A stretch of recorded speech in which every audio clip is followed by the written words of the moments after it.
Good morning, students. I hope you all are well. As we are discussing the chapter number 6 in the thermodynamics, and in previous chapter we will learn about the different terms related to the thermodynamics. Now, as we learned that in thermodynamic process there is a different types of thermodynamic process, like it is a isothermic, isobaric, isochoric, adiabatic process. What is adiabatic process? A process in which there is a exchange of heat take place is zero, यानी कि heat change जो है वो क्या है, zero, यानी कि delta Q की वैल्यू हमारे पास क्या आ जाती है, जीरो आ जाती है। तो वो प्रोसेस हमारा क्या कहलाता है, एडियाबैटिक प्रोसेस कहलाता है, यानी कि उस टाइम पे हमारा सिस्टम जो है वो एडियाबैटिक कंडीशंस के अंदर है। तो इन्हीं को रिलेट करते हुए हम आज और कुछ टर्म समझेंगे थर्मोडायनेमिक्स के, जो हमारे लिए आगे इस चैप्टर में बहुत यूजफुल है। And one of the most important term related to the thermodynamics chapter in chemistry, that is the internal energy. Now, what is internal energy? Internal energy of the system. Internal energy क्या है? Internal energy किसी भी system की वो energy है which are the sum of the kinetic energy and potential energy present that possess the molecules of the system. कि एक system के अंदर जो मॉलिक्यूल्स हैं उन मॉलिक्यूल्स के पास में कुछ ना कुछ काइनेटिक एनर्जी होगी एंड कुछ ना कुछ क्या होगी, पोटेंशियल एनर्जी होगी। तो काइनेटिक एनर्जी और पोटेंशियल एनर्जी का जो सम है उसी को हम क्या कहते हैं, इंटरनल एनर्जी कहते हैं, और जिसको हम किससे डिनोट करते हैं, कैपिटल यू से डिनोट करते हैं। अब बात आती है kinetic energy and potential energy जो है वो किस पे डिपेंड है। हमने पहले भी पढ़ा प्रीवियस चैप्टर में काइनेटिक थ्योरी ऑफ गैसेस कि हर एक मॉलिक्यूल जो गैसेस का है उसके पास क्या है, कुछ इंटरमॉलिक्यूलर फोर्सेस हैं, कुछ इंटरमॉलिक्यूलर ऑफ अट्रैक्शन है, और वो पार्टिकल्स जो है वो मूवेबल नेचर में है। और कोई भी पार्टिकल जब मूवेबल नेचर में होगा तो उसके पास क्या प्रेजेंट होती है, काइनेटिक एनर्जी है। तो basically due to intermolecular force of attraction और due to their transitional energy, उनके पास कुछ ना कुछ ट्रांजिशनल एनर्जी है। तो ये जो एनर्जी है वो उस पार्टिकल को सिस्टम के अंदर सस्टेन करने के लिए क्या कर रही है, एक्सपीरियंस करवा रही है, यानी कि रिस्पॉन्सिबल है। तो ऐसी एनर्जी जो किसी भी मॉलिक्यूल या मॉलिक्यूल्स में प्रेजेंट हो, जो उस मॉलिक्यूल को उस फॉर्म में एग्जिस्ट करने के लिए क्या कर रही है, रिस्पॉन्सिबल है, वो क्या कहलाती है, इंटरनल एनर्जी कहलाती है उस पर्टिकुलर गैस की।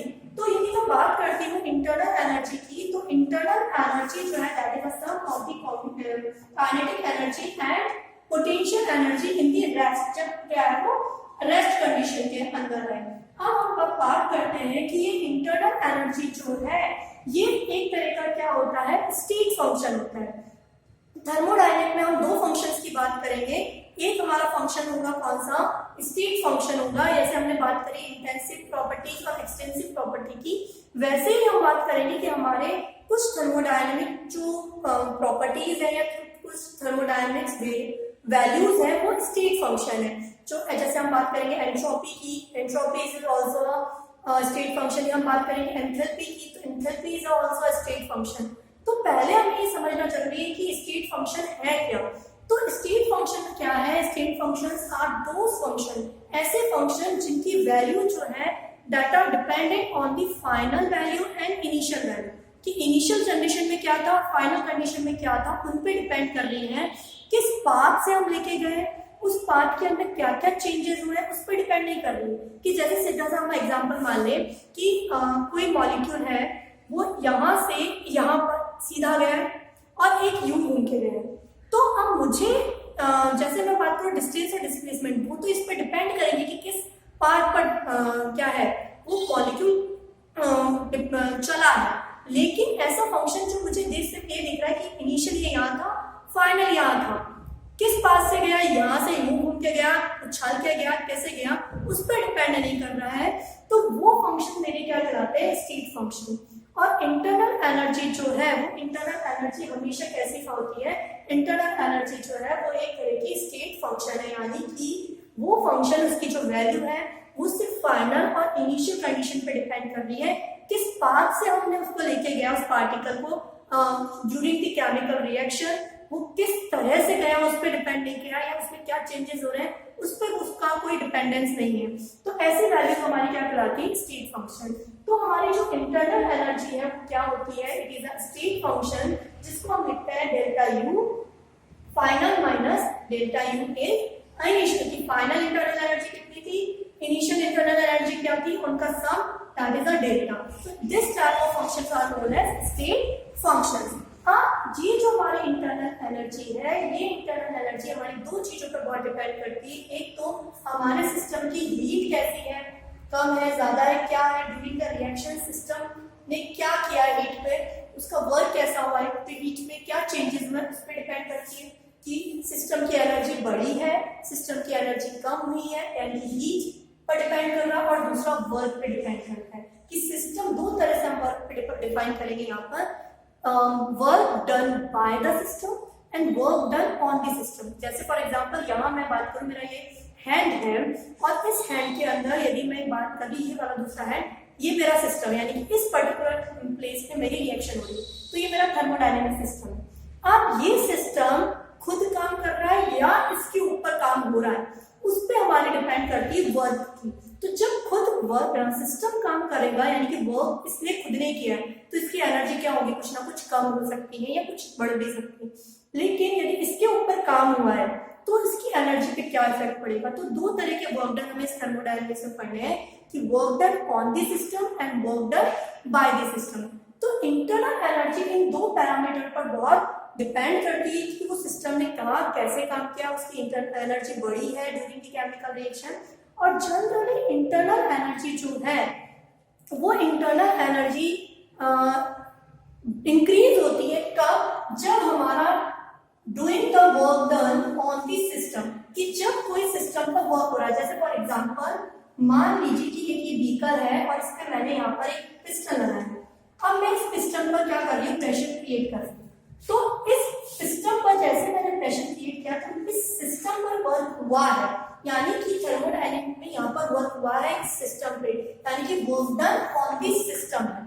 अब मैंने इसके ऊपर प्रेशर लगा दिया, बहुत हाईली एक्सर्टेड प्रेशर लगाया।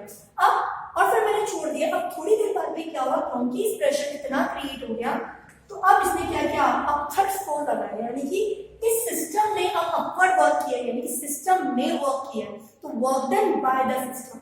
तो इंटरनल एनर्जी हमेशा कब इंक्रीज होती है, कि जब कोई आउटर से क्या हो रही है, सिस्टम पर कोई वर्क किया जा रहा है, सिस्टम पर वर्क करेंगे तो उसकी एनर्जी क्या होती है, इंक्रीज होती है, क्योंकि पार्टिकल्स पे काम हो रहा है, तो एनर्जी क्या होती है, इंक्रीज होती है। तो इंटरनल एनर्जी इंक्रीज होगी क्योंकि उसकी काइनेटिक और पोटेंशियल एनर्जी में क्या होगा, कुछ ना कुछ चेंजेस आता है। दूसरा, बाय हीटिंग की सिस्टम, की जब मैं किसी सिस्टम को हीट कर रही हूँ, फॉर एग्जाम्पल मैंने सिस्टम को क्या कर दिया, हीट अप कर दिया, तो हीट करूंगी तो काइनेटिक एनर्जी इंक्रीज होती है, as well as potential energy भी क्या होती है, इंक्रीज होती है। पोटेंशियल एनर्जी से सीधा यहाँ पर मतलब है इंटरमॉलिक्यूलर फोर्सेस, जो इसको स्टैटिक कंडीशन में रख रहे हैं। तो जब हम क्या कर रहे हैं, सिस्टम को हीट देते हैं, तो इंटरनल एनर्जी इंक्रीज हो रही है, यानी कि फाइनल एनर्जी जो है वो ज्यादा है और इनिशियल एनर्जी कम है। तो इन दोनों कंडीशन के अंदर यदि मैं बात करूँ तो डेल्टा यू की वैल्यू जो है वो क्या आएगी, हमेशा पॉजिटिव आएगी।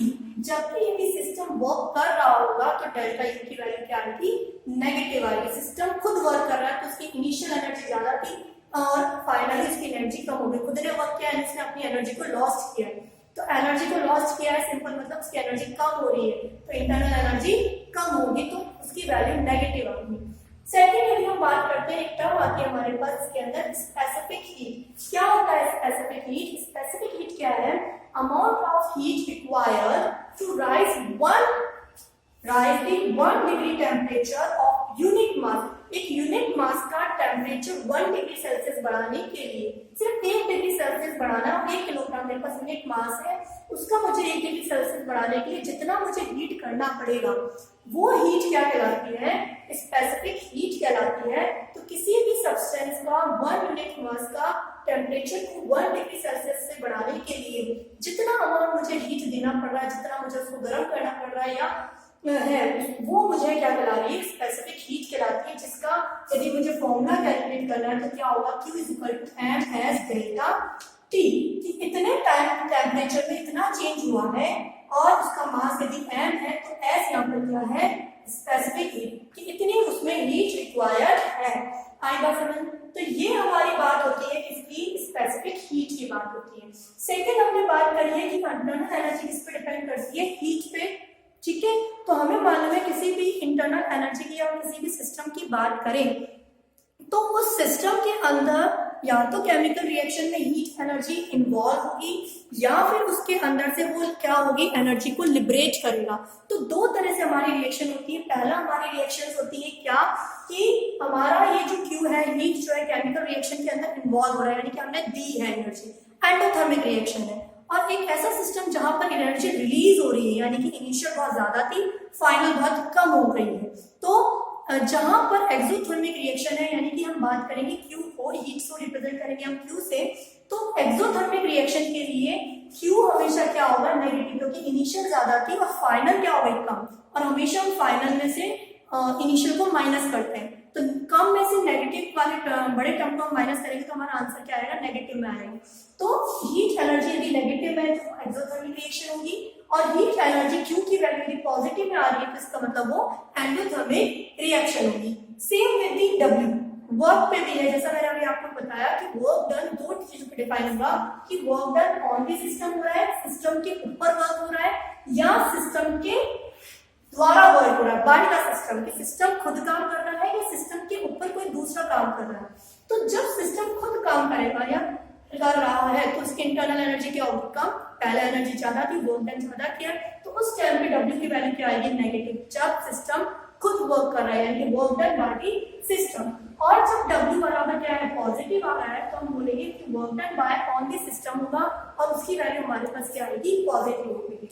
तो बेसिकली यदि मैं बात करूं डेल्टा यू की, तो हम बोलते हैं U2 माइनस U1, यानी कि इस टाइम में जो एनर्जी में क्या होगा, कुछ ना कुछ चेंजेस हुई। इंटरनल एनर्जी पहले ज्यादा थी, अब क्या हो गई, इंटरनल एनर्जी कम हो गई, यानी कि यहाँ पर इस कंडीशन में मैंने क्या किया है, कुछ ना कुछ वर्क डन किया है। तो वर्क डन जो है, इंटरनल एनर्जी को हम सीधा सा हम ये बोल सकते हैं कि W बराबर या डेल्टा U बराबर Q प्लस W, कि इंटरनल एनर्जी जो है उसका यदि हमें फॉर्मूला निकालना है तो Q बराबर क्या हो जाता है, Q प्लस W, कि Q कैसे हो रहा है और W में क्या चेंजेस हो रहे हैं उस पर इंटरनल एनर्जी डिपेंड करेगी। और ये हमारा जो फॉर्मूला है ये हमारे को आगे थर्मोडायनेमिक्स में बहुत काम आएगा, delta U is equal to Q plus W। This is all about the internal energy. In the next class we will learn about the different laws of related to the thermodynamics की कौन कौन से thermodynamics law है। Thank you.